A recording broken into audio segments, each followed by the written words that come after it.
From KUNC and the NPR network, this is In The NoCo. I'm Erin O'Toole. The goo and gunk you find in your dishwasher or the drip tray underneath your refrigerator could hold secrets to fighting climate change or reducing pollution. That's according to James Henriksen, a research scientist from Colorado State University. He says your water heater, washing machine, and shower are similar to hot springs or volcanic vents on the ocean floor. James studies creatures that can survive in these harsh environments. I've always loved nature.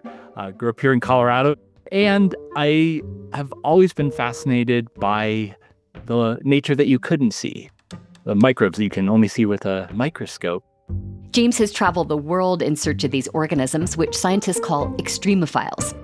Extremophiles can survive by consuming carbon dioxide or toxic chemicals. So, James is on a search for new extremophiles that might make the planet healthier. He joined me to talk about how the public might be able to help in the search and why he sees potential in these tiny creatures. So there's microbes that can live above the boiling point of water, deep under the ocean. And there's microbes that can survive without oxygen. They can survive in high temperatures and low temperatures. They can survive off of things that we would consider toxic. They can survive by literally breathing iron instead of oxygen. Wow. The diversity of microscopic life is so vast that science really only knows about a very small amount of it. And we're constantly discovering organisms that can do amazing things, some of which we can learn from and we can use to solve human problems. Now, James, just briefly and without getting too technical, explain to me how extremophiles turn carbon dioxide into food. So just like how plants can take CO2 from the atmosphere and make all the material of a plant and sugars from that carbon dioxide, there are microbes that can do the same thing. There's microbes that get the energy to take CO2 out of the atmosphere by literally rusting iron.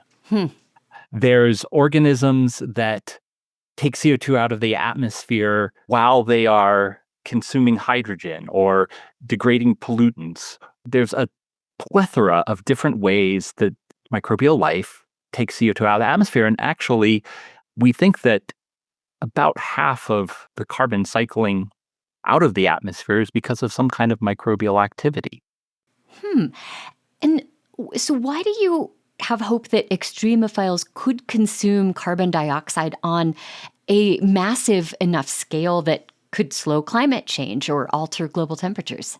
So when we look to nature for technology to try to solve human problems, I always sort of try to think about how you would actually want to use the technology. And climate change is such a large problem, we're going to have to use a lot of different technologies to solve it and change a lot of our behaviors.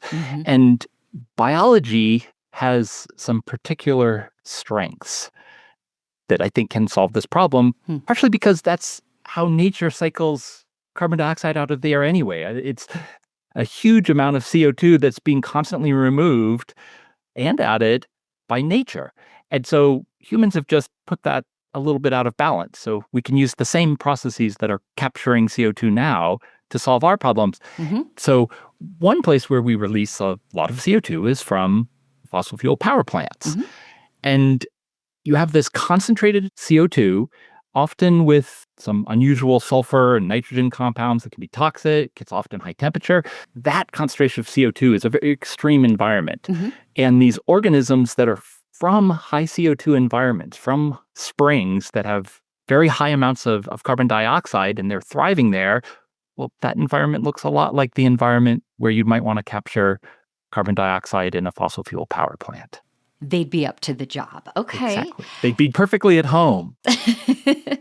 One place you have talked about finding helpful microbes is in drip trays under our refrigerators.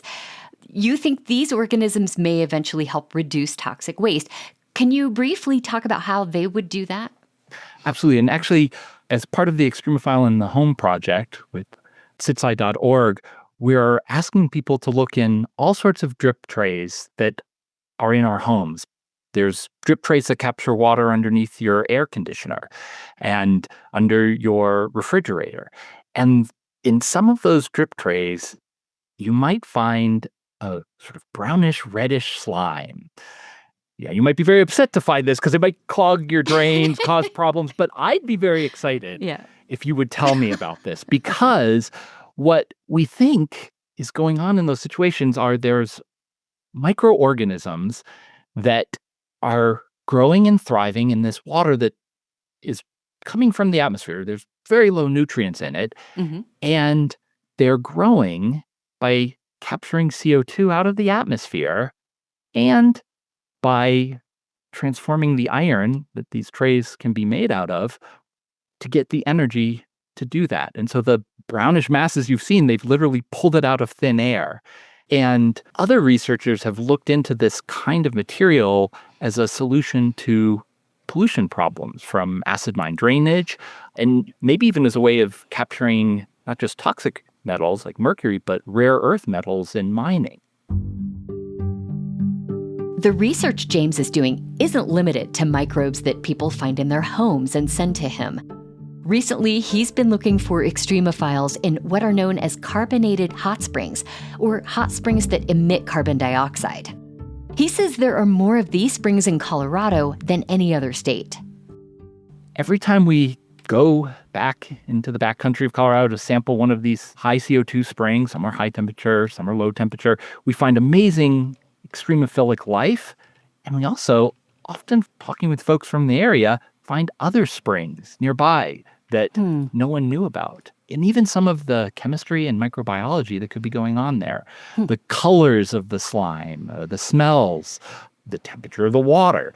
All of these things actually tell you a lot about the microscopic life that is there. I guarantee there's something living there.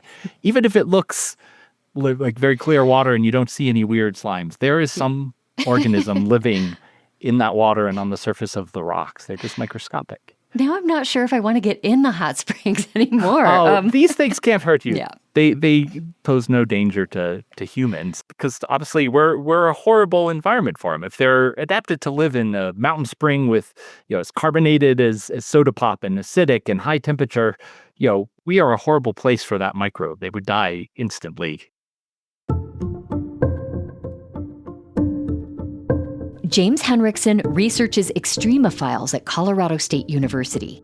He's working with CitSci, a citizen science organization that helps the public submit their observations to current research projects.